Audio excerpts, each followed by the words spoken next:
Hey everyone, John at 8trackavenue.com here again, and here is another example of a common issue that I run into when I'm doing repair jobs.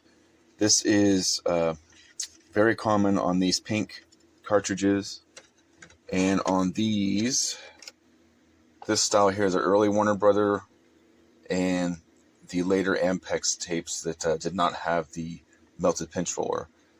This design, they used this reel, and this reel is notorious for the tape coming up out of the center.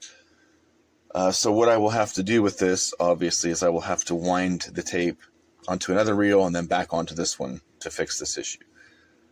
Very common issue, but again, this is something that is time consuming. So it is a reason why it can take me a while to get through your repair job, because I may run into several tapes like this, and this does take time to remedy and get back into working condition. This is a really good album, by the way, Physical Graffiti.